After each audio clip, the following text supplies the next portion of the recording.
What up, YouTube fam? It's April G Showers back in shop with a reaction. We got my brother, my friend, my family, Kufis. His High Off Life Freestyle. This just premiered not very long ago at all. And they titled it Kufis is the hungriest rapper alive. Yay! I'll probably cry in this too. I'm very emotional. I'm going through menopause right now. What can I say? Plus, I'm a crybaby anyway. It's who I am. Also, it's Kufis, so you know he's gonna have bars. Y'all know I'm a reaction bar breakdown channel. So, now the video is 31 minutes long, but part of it's probably an interview. And if that's the case, I'll watch the interview on my own. If not, we'll watch him rap the whole 30 minutes because I know he can for damn sure. So, I'm excited. Kufis is the hungriest rapper alive. High Off Life TV. High Off Life Freestyle number 074. And I am ready. I will provide the link in the description box. So please, please, please be sure to click on that link. Watch it, like, comment, share, subscribe, all that wonderful stuff after my reaction and show some love, man. Alright, April G. Squad, fist bump. Love y'all. Let's go, Kufis! YouTube, people, the internets, all that good welcome back to the channel, High Off Life TV. We are in Harrisburg, Pennsylvania, bringing this game to the peoples, man. If they're not coming to the A, we coming to you. And this is our first time ever outside of Atlanta. To my left, everybody, I got Kufis with us, yo. Yes, yes. And let me just say this too. Kufis won our first High Off Life challenge. Actually, no, it was like the second one. It was a High Off Life freestyle challenge. Bodied it. We did a live reaction on YouTube. It was me and the homie Direct. And instantly it was like, yeah, that's the one. My man's is crazy with the bars. And he's been going up since then, winning all these joints. And he's an OG in this, man. We're going to get into that later in the interview. Without further ado, man, let's just get into these bars, baby. How you feeling? You good? I'm good. No doubt. Do what I do. Let's get it. High Off Life TV. Yeah. Mike, Sick World, Sick World. Kufis. You already know. Y'all, let me make sure my video's working. Because I'm going to be pissed if... Okay. Sorry. Before he gets started, because... I'd be pissed if it had gone off and then I finished recording and then y'all didn't even see him. Alright. Shout out music, man. Let's get it. I remember I was standing on the corner all night with that 8-ball of that China white, breaking it down like the Great Wall. And the hooks I deliver hit harder than...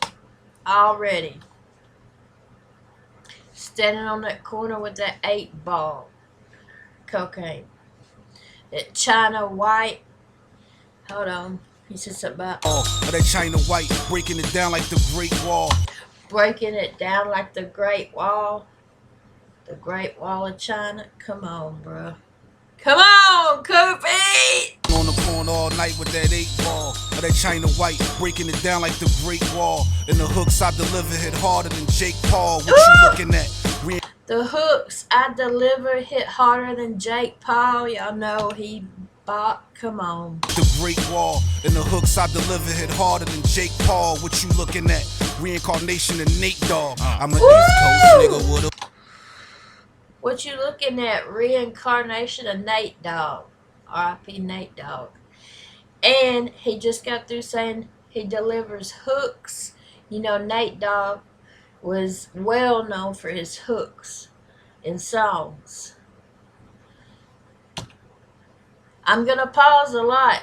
If he's got a lot of bars, and he does, I know he does. He's already spit more than I probably had named in the first couple seconds. If y'all don't like me, if y'all don't like pausing and people breaking down bars and lyrics, then just go click on the link in the description box and just go watch it. Because I'm a bar breakdown channel. They call me Bar Queen for a reason, y'all. And I'm not going to catch them all, but I'm going to do what I can. Big Paul, what you looking at? Reincarnation of Nate Dogg. I'm an East Coast nigga with a West Coast vibe. Call my hitter up, nigga, let's go ride. Cause these youngers nowadays don't respect your grind. Cause when you die in the hood, it was just your time. They say that Black Lives Matter, but they keep on killing us. Shitty card hands that they keep on dealing us. Bullshit lies that they keep on filling us in the head with. Wonder why we think so villainous. I ain't perfect. Everything I said has a purpose. That's why you hear pain in these verses. I never was a clown, never got invited to the circus. And the best magician couldn't turn this nigga to a serpent. I admit, I'm working on being a better person. In my soul was something the devil could never purchase. I was searching in and out of my mama's purses. I wanted. I love that. He said even the best magician couldn't turn me into a serpent. Then he went into talking about the devil and his soul. The devil could never purchase. Come on, bro. This nigga to a serpent, I admit. I'm working on being a better person. In my soul was something the devil could never purchase. I was searching in and out of my mama's purses. I wanted change. Now I'm just bringing it to the surface. I ain't here to put a smile on your face. I ain't joking. I'm just here to put my child in his place. If he ain't focused, if it ain't COVID killing us niggas, it's Derek Chauvin or a male chauvinist telling women that they ain't voting. They ain't notice times change. I'm an hour ahead. You cowards. If it ain't COVID killing us, it's Derek Chauvin or a male chauvinist telling women they ain't, bruh. If he ain't focused, if it ain't COVID killing us niggas, it's Derek Chauvin or a male chauvinist telling women that they ain't voting. They ain't notice times change. I'm an hour ahead. You cowards are scared. That's why you. Times change. I'm an hour ahead. Come on, bro. They ain't voting. They ain't notice times change. I'm an hour ahead. You cowards are scared. That's why you spend your hours in bed. You smoking too much. I think that shit is clouding your head. You keep your bullets to yourself. Give me my flowers instead. Cause when I'm dead, I swear for God, I'm gonna be haunting you bitches apart from the ones that was there when I had walked through the trenches. Me and my bro did time. I thought you was with us. I did 92 months and I ain't talked to you niggas. They say my skin got thicker. Heart got cold, I talk slicker. Flex on you bitches like Hulk Hogan. If we got beef, we ain't got nothing to talk over. You know what it is. When I show up with some dark clothing, better get scared. When you see this big bear with this big beard, pull up on you out of fifth gear, just so we can get clear. All we mean is sticks here. Clips like, whoo, reminding me of Ric Flair. Listen to me carefully. They ain't come to cheer for me. Clips like, whoo, reminding me of Ric Flair. Come on, bro. It's like, whoo, reminding me of Ric Flair. Listen to me carefully. They ain't come to cheer for me when I rep my bone up. Won't let me. My auntie say when I ain't home, how much she really fear for me. All she think about is what they did to my cousin Anthony. Seriously, I call his phone every night. Why won't he answer me? Just found out he died by the hands of a man they call our family. You know how that damaged me. This ain't what it planned to be. Hold up. Talk that shit. Let's go. That's alright. That's alright. That's alright. It's okay. You're getting emotional. It's okay. Found out he died by the hands of a man they call our family. You know how that damaged me. This ain't what it planned to be. Hold up. Talk that shit. Let's go. Okay. Baby mama raising a bastard. Cause her baby father spent his days in the casket. Now her baby brother's out waving that ratchet, trying to see his money stretch like it's made of elastic. With no role model to follow, his only model is live by the gun when he died, empty that bottle. Bottles of OE covered up in a paper bag. If you planning to go to hell, I can help you pay for your cab. Long as we looking bad, it look good for the DA to replay. Pictures of a victim when it DK in PA. We all fell victim of that black robe. Modern day slavery, white sheets on back roads. Ooh, all fell victim to that black robe. That's the judge. And then he said that about the white sheets. We know who the white sheets are. DA to replay. Pictures of a victim when it DK in PA. We all fell victim of that black robe. Modern day slavery, white sheets on back roads. Woo! Niggas never stick to the code. They snitching on niggas quicker than he get the reload. He said death before dishonor. Even had it tatted on his collar. Same nigga ratted to your honor. Nigga should've listened to your mama when she told you if you can't take the heat, then don't get in that sauna. Lord knows I'm trying to keep drama to a minimum. I'm just trying to make it past my minimum. Tired of that emblem. JX0097. I was getting rap money back in like 97. I was getting crack money back in like 94. 3-story house, all the work on the top floor. Wanna know the reason I rhyme for? Cause back when I was in school, that's the only thing I had time for. Math class, I was writing raps on a scratch pad. Gym class, looking at that bitch with the fat ass. Every other class, I would ask for a hall pass. Soon as the bell ring, I would haul ass. Back to the street, packing my heat with my back to the wall. Got fronted like 500, now I'm back to the mall. Now, that's the definition of hustling ass backwards. I was in the game, but needed some more practice. Couldn't sleep right, I think it's a bad mattress. That's the definition of hustling ass backwards. Go back. 500, now I'm back to the street. Other class, I would ask for a hall pass. Soon as the bell ring, I would haul ass. Back to the street, packing my heat with my back to the wall. Got fronted like 500, now I'm back to the mall. Now, that's the definition of hustling ass backwards. I was in the game, but needed some more practice. Couldn't sleep right, I think it's a bad mattress. Had the book of life, but read the wrong chapters. Back to the table of contents, I put that book down. Now I'm back to the table with convicts. Couldn't stay away from this nonsense. It's like when you dealing with the weight, it puts a weight on your conscience. Yeah, bro. A lot to unpack there with the bars, man. Like, before we talk about the bars, let's rewind though. Take me to the baby pictures, man. Where you from and how we got to this point where we're at right here on High Off Life TV, man. I'm from North Philly, born, raised, not so much raised. You know what I mean? I was basically uprooted to Williamsport when I was about 13. Okay. So I mean, I was raised in North Philly, but Williamsport made me Got who you. I am. Got you. What was it like growing up there? Williamsport or Philly? Both. Philly, I was kind of like, you know, my parents was on drugs. I lived with my grandparents. I was too bad for them, you know. It was too bad for them. My mom lived in Williamsport. She was in recovery, and I came to Williamsport for Christmas vacation one time, just vacation.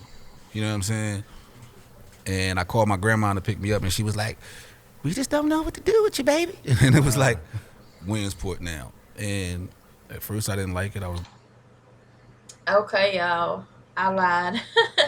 I didn't mean to lie. I didn't do it on purpose. But we're going to go ahead and watch the interview as well.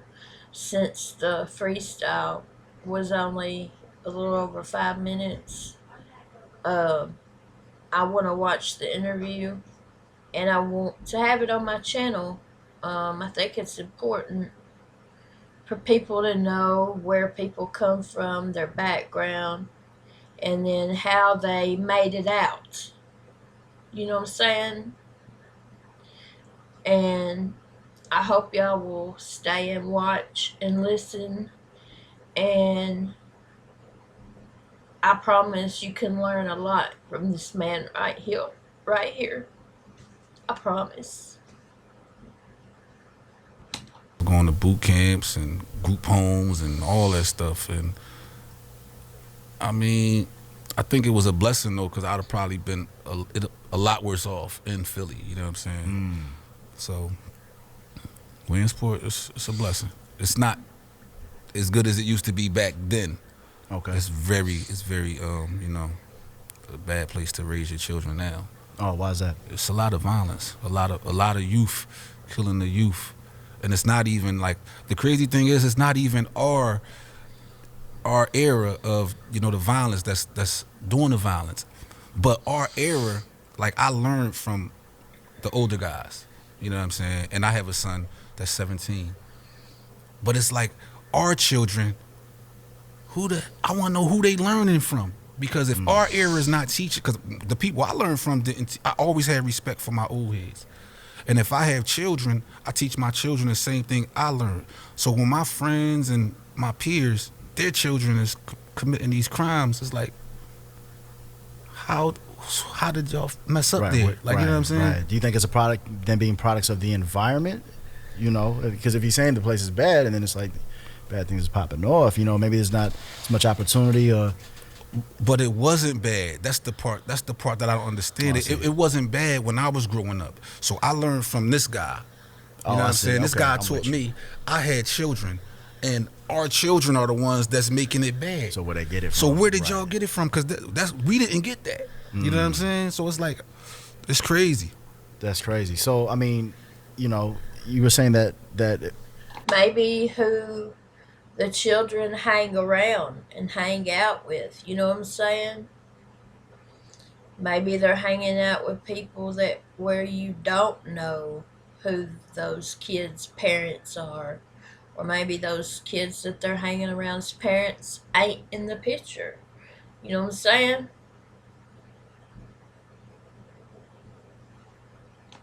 it was a blessing in disguise to move there, coming from North Philly, and you probably had every excuse or reason to go left. But it sounds like it sounds like you didn't. Did music find you around that time, or when did music come into play in your life? And did it factor into, Music it came around the age of 13, 14. I was always freestyling before that with my homies busting and stuff. I remember my first line, riding downtown in my Lamborghini, saw this girl in the stream bikini. I always rap this shit. I don't know why, but it was so cheesy. But everybody was like, yeah. But that was about it. But music, I went to Wellsboro, because I was bad in Philly, and I came up to Williamsport, causing the same ruckus, and they wasn't having it. But I learned how to really write in group homes. And came home and used to just go to parties, every house party, everybody dancing. I was always like, where the mic at? Like, give me the mic. Like, you know what I'm saying? Rapping to the Channel Live beat and stuff. You know what I'm saying? Yeah. Was it Madism? Yup. Yeah, I was that kid too, man. Like all my Filipino homies can dance and break dance, but I was like, man, I can't do a damn handstand spin into what a microphone at, So I feel you on that, man. So let's bring it, fast forward a little bit. Let's talk about, the adolescence, after 18, 20, you're a man now, you're on your own. Was music still a part of you with that? Just maybe shed some light on your career from there, when it became a career you took it serious. Music has always, once I discovered that I could rap, it's always been a part of my life. Even if I didn't write music, it was something connected. I would draw on my boots. Same here.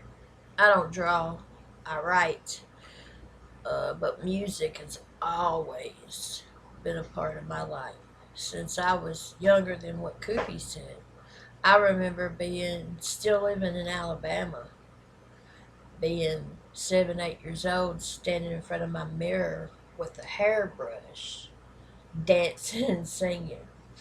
Music has always been a form of therapy and escape for me. Always. Always. Now, I didn't find hip hop, well, I was introduced to hip hop when I was 12. My big brother bought me the Snoop Dogg Doggy Style cassette tape, and that was the first true hip hop that I'd ever listened to, other than Ice Ice Baby by Vanilla Ice and Baby Got Back, um, and Rump Shaker. Now, I don't remember if Baby Got Back and Rump Shaker came out before or after Doggy Style, but it was all around the same time. And then it was Tupac after that. So, yeah. And I fell in love immediately with Snoop's Doggy Style. Music, it was something like connected. Like I would draw on my boots, I would write on my pants, I would write on my desks. My teachers used to kick me out of class because everything was music. Like, this lady said to me one time, she said, I always used to think you was talking to yourself when I used to see you walking down the street. And I come to find out all these years later, you was just be walking and rapping. So even when my homies around, I try to get them to start rapping. Like, I just love music. No matter what it is, I write. I don't care what it's about, I write. Yeah. I went to jail for 7.5 years. I came home with 8 books. And before I went to jail, I had over 1,000 songs recorded. What? I was on Wow. Rough Riders Volume 4. I probably got a song with every Rough Rider. What? So I've been around a lot of people musically. Like, I just love music. Like, Yeah. I just love music. Yeah. So Volume 4, when did that drop? 2007, 6, 7. I don't know. Okay. Me and Dragon got a song on there. It's called Knock Knock. It's a song I actually wrote for Ludacris. I used to do a lot of writing. Right. So I had wrote this song, and then when we went to the studio, they was like, yo, we need this song done. And Dragon was the feature, and they was like, you might as well just rap it. And I rapped it, and there it goes. And Sick. So let's talk about that a little Awesome. more because, That's awesome. For the sake of our audience I love Ludacris, by the way. Oh, I love Ludacris so much. too, because you're one of the few that have, been on the other side, So what was those sessions, like? Because the internet was around then, of course, but like, I'm sure you was getting it in a lot in person, writing on the spot, working with some of these artists. What was take us to that time, working with Rough Riders and all of that. And was that here? Where was it at? that was a good time. At the time, I had a manager. His name was Big Tone. And the owners of Rough Riders, D.Y., Siobhan, they family. So that was my manager. So I wasn't signed to Rough Riders like a lot of people thought I was signed to Rough Riders. We just basically had a great affiliation with them. We go to Yonkers, we go to Powerhouse Studios and record. I'd be in there for hours. I'd be in there for days. Like we'd be in New York and just traveling from studio to studio. And I guess through Tones Connects, it was just right place, right time. Yeah. And people put me on the spot, and it was like, okay, he can rap. Let's go. Yeah. So it was just, that's basically like how that was. Never signed paperwork. Right. It's And a family affair. the record business is very shady. You know what I'm saying? Let's talk about that. I'm glad I never signed to any label. The record business shady. Anybody that's watching this, to each his own. Everybody listen to this. Someone who's got experience. Business shady. Anybody that's watching this, to each his own. Yep. But I'm 41, so I'm 40. He'll be 42 next month in July. And I'll be 41 in October. signing is not the way to go. And like you said, the internet wasn't there back then. You had a street team. You had to really put in the work. So, but now you can do it on your own. And this internet is so resourceful with everything. I mean, you can make shirts, you can make merch, you can make CDs, you can, you know what I'm saying, do whatever you want, flash drives or the cards and all that stuff. You know, look, I'm 41, I'm still saying CDs, but, you know what I'm saying, but you still get CDs because, you know, in the package deals and stuff that we send out. Right. Because I do my own stuff, my own merch, but signing is not the way to go. You know what I mean? If you think it's the way to go, I mean, to each his own. But you can do basically whatever the labels do, if not more, for yourself. You know, if you put if you do the research and you put all your effort into it. Some people want it for free. Some people want it easy. You know what I'm saying? They see that you already somewhere, so they assign to you, hoping that you're gonna put them on. Like, you still got to do the work. Right. I'd imagine there was a lot of that going on just back in that time with Rough Riders. Like, somebody was like, yo, Dragon, can you put me on? It's like, yo, Dragon's focusing on his stuff and what he got to do. So I'm sure there was probably a lot of heartbreak, back then for guys that didn't know they could do it themselves. Do you have any stories about anything like that, or like maybe the industry, or before they even got to the industry, just maybe eating somebody alive to where it's like, yo, like you put too much trust into another man or another situation? Yeah, I got a crazy story. Jen, for example. Okay. Now, this is my opinion. I think Jen would have been one of the biggest artists ever. He was Chinese, for one. He had China behind him. So he was signed to Rough Riders. He used to win all the freestyles on BET. So Right. they signed him. And one time Jen had a video shoot.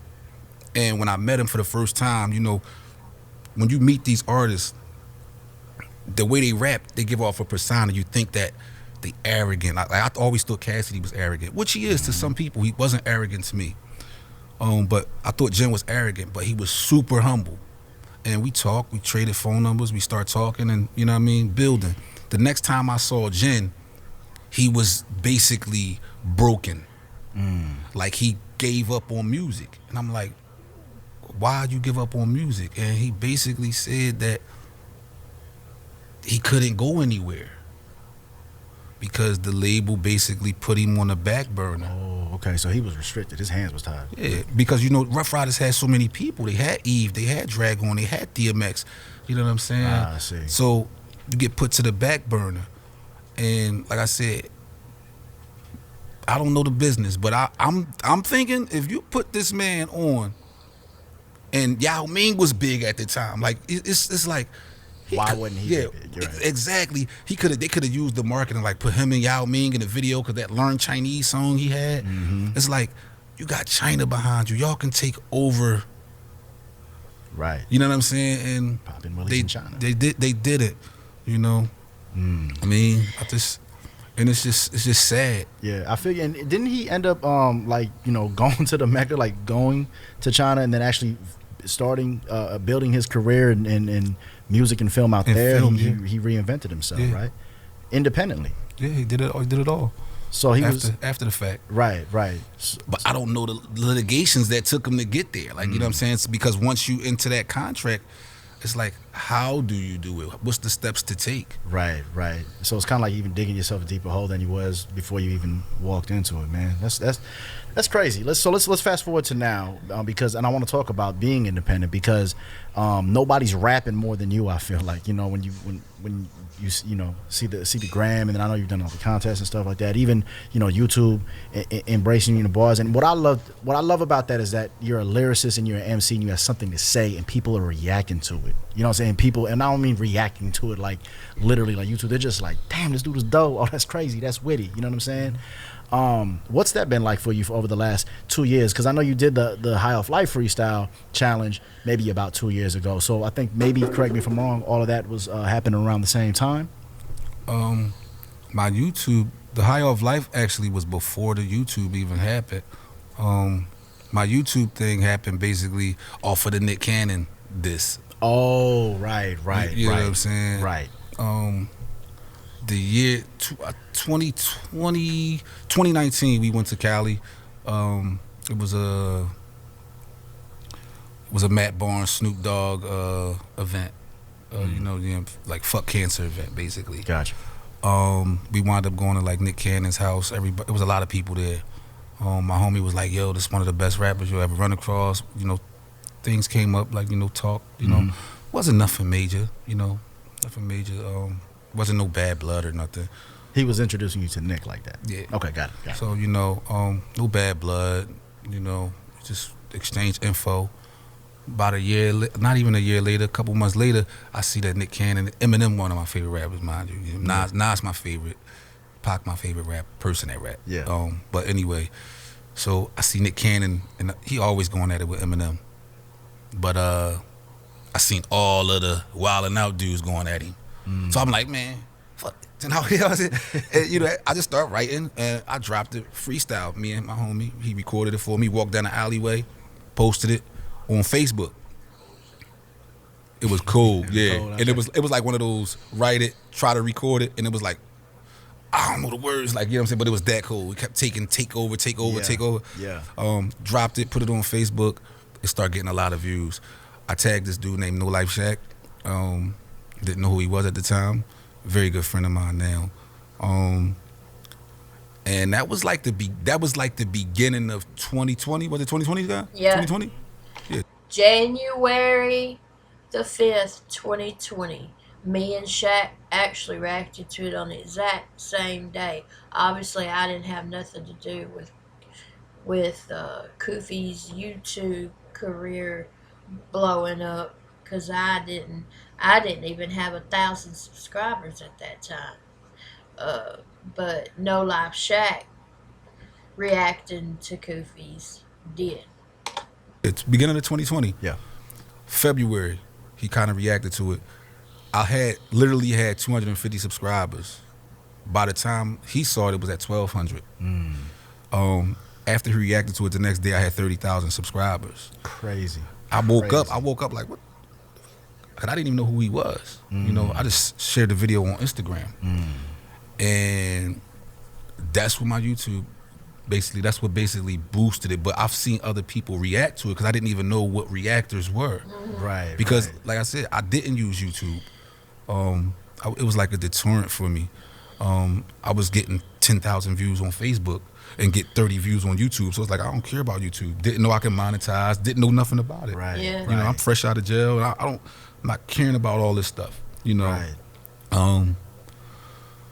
And then when I seen that, somebody was like, yo, you need to monetize. And I'm still learning stuff. So I'm like, okay, what's monetize? And like, you can get paid off of that. So they said it usually take about a month for them to get back to you. I put the paperwork in for YouTube to monetize me. They monetized me in 2 days. My pay. Wow. They made me a YouTube member. My name went viral. Like if you type Nick Cannon name in on YouTube, my video would pop up. It would pop up on his page. Like, you know what I mean? When you type his name and click his profile, you'd see my picture. Wow. So it kind of like snowballed. So a lot of people was like, you know, embracing me on the YouTube scene.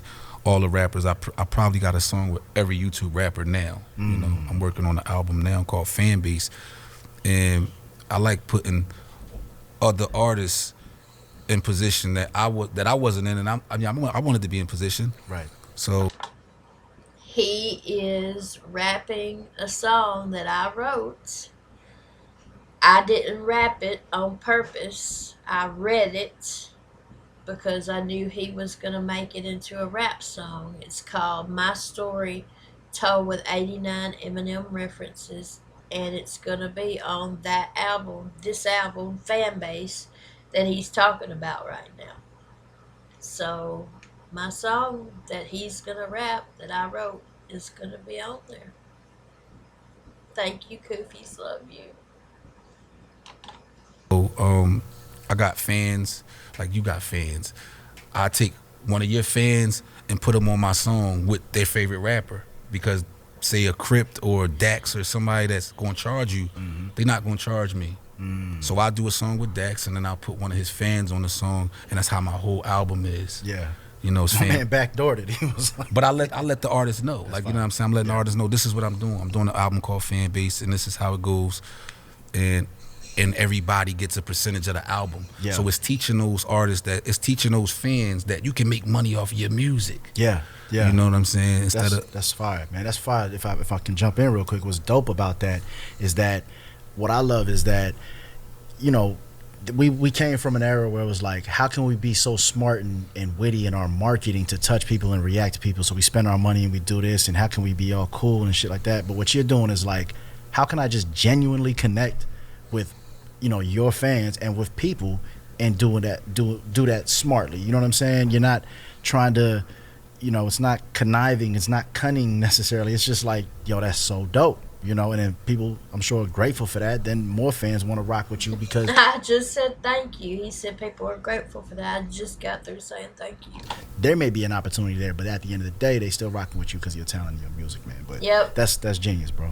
Thank you. For sure. That is insane. I know Z gave me a backstory a little bit about, you know, how you turned up on YouTube, but I had no idea it happened like that. And another thing is too, I was saying, you don't have to compromise to monetize your art. And we tell a lot of artists that come on this platform too, and just in general, I've been telling artists this for years that have been wanting to do like my shows when I was throwing shows in Atlanta. It's not what you do, it's not what the platform can do for you, or what the opportunity or the platform can do for you, but what you do for the platform, or with the platform, or with the opportunity. And with No Shaq doing that reaction video, to me, what that says is that, like, yeah, he has his base, and he got traffic over to you, but ultimately, it's your talent and what you brought to the table and what you had to say that people genuinely connected with and reacted to. Because as artists, we just want to get outside of our bubble. We just know that we're so dope, somebody just has to hear us, right? So anybody watching this, take full advantage of any opportunity that you can to get outside of your bubble and the people that have eyes on you. Get inside of new bubbles, and new fish tanks, if you will, to get eyes on you. And I think that I never in a million years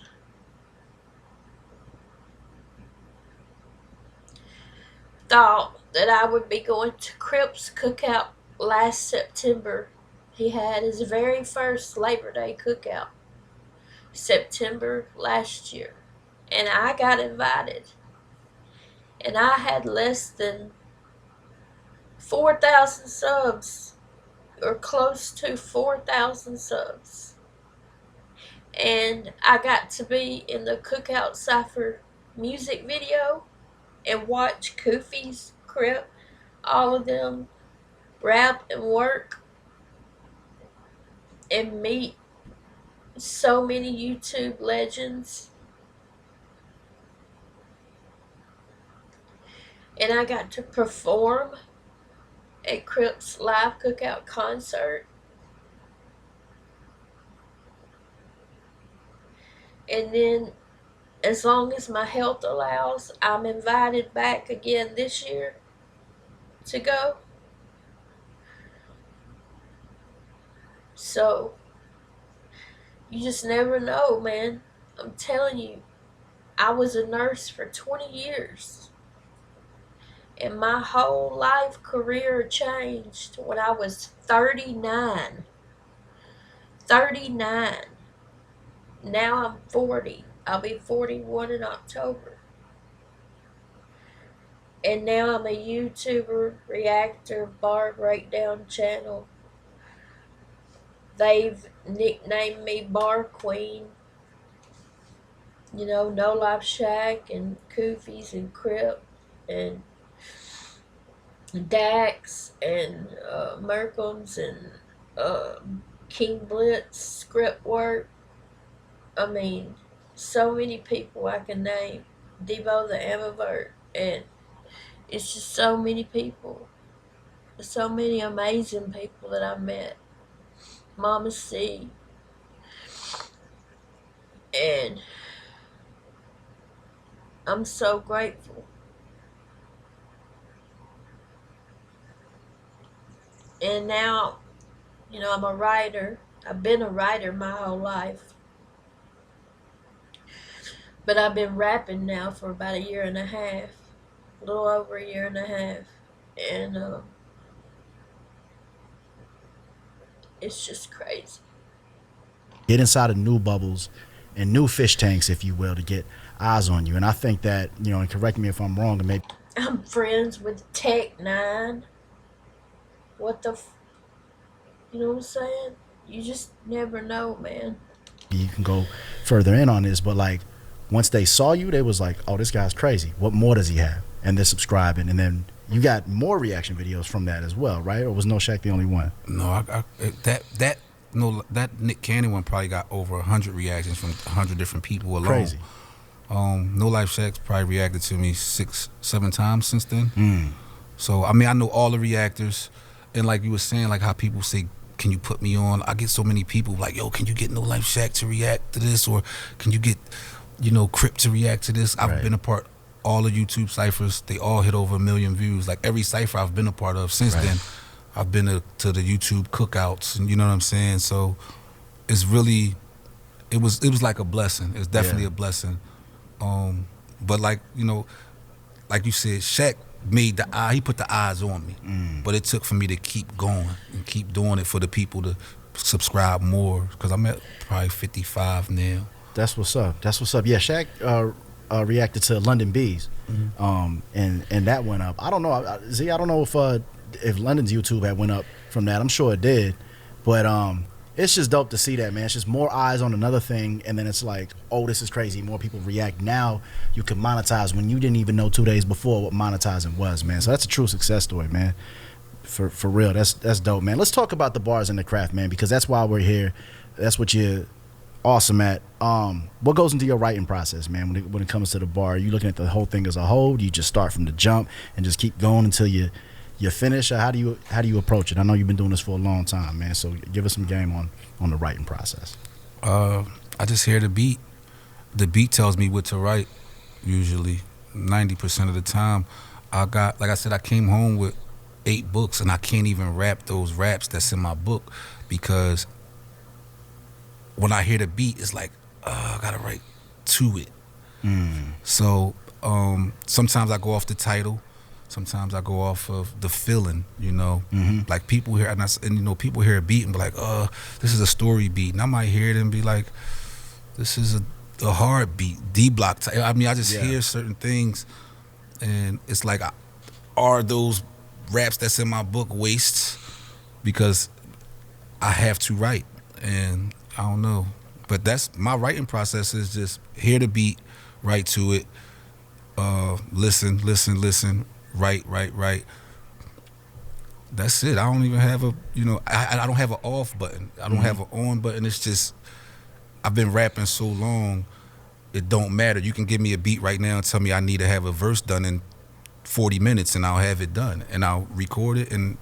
And a lot of people, Yep, that's true. you can tell they read when they rap. You know what I mean? It's a difference. Like if you rap for a while, you can be like, okay, he sound like he reading. Yeah.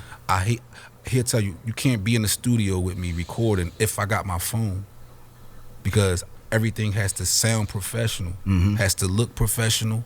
So when I'm in the studio and people take their phones, I tell them put them away, because I'm reading this rap off my phone, but I read it flawlessly. Because you read flawlessly. Yeah. Right. So, but some people, you can tell they're reading. It's like, it's like, yeah, come on, you just sound like you reading. Do it over. Right. Like, you know what I'm saying? But I hate reading. I like to learn my rap and then go back and then re-record it. Got you. So let's talk about then, you know, I know it's kind of like trying to teach an eagle to fly or a fish to swim, right? But like, because that's what you do. So like, how about connecting the dots? Like if you have a line, you know, if you say something or whatever, like, you know, everybody's here today. Like they say what you wrote down. Like how are you connecting the dots from there? Are you looking at the wordplay? Or are you just continuing off of the first line, and then are you thinking a few lines ahead? Sometimes it depends, or it depends what I'm writing about. Okay. If I have a topic that I'm sticking on, I kind of go off of, sometimes I try to rap the whole line. A lot of people don't do that. I try to rap the whole line with the next line and the next line and the next line. And that's where you get into complex flow. And then sometimes it's very hard for me to rap just the last word. Right. And a lot of my homies be like, yo, sometimes you need to dumb it down. It's like my brain won't allow me to say, hey, say, they, play. Right. I can't do that. Right. I want to, but I can't. So basically, like the rap I rapped. I'm gonna think of something else. I said I'm starting to really feel undefeated. Bitch, I mean what I said. If I said it, I fucking mean it. The meanest to ever. So I try to rap all those words. I'm starting to really feel undefeated. Bitch, I mean what I said. If I said it, I fucking mean it. The meanest to ever pick up a mic, a lyrical genius. So it's like they're just bars though. With the flow, I want the flow to mesmerize you. Yeah. Right. And the wordplay at the same time. And then when I'm trying to deliver a message, I don't want to say too much. Right. You know, I watched Rev run one time, and he said Biggie was one of the best rappers ever because he said so much when he say so little. Yeah. A lot of people can rap and be like, and rap fast. But like I said, Eminem's one of my favorite rappers. But if you're not a hardcore Eminem fan, you can't rap his bars back. Right. But we can remember all the Snoop's lyrics from that album. Right. And we know Eminem's a better rapper. Right. You know what I mean? You know, but Feel that, feel that. So before we get out of here, we go chop it up some more about that. You know what I'm saying? We was talking about the Snoop album, how it's in our DNA. Like, we haven't heard the album in so long, but we can rap every word for word. Shout out where we can find you at, the YouTube, everything. You know, where we can. This is probably right here or down there. Yeah. You can find me everywhere at 100 Kufis, 100 Kufis. That's YouTube, that's Twitter, that's Instagram. Facebook is HUNIT. I don't know why they didn't let me put the 100, but it's HUNIT Kufis.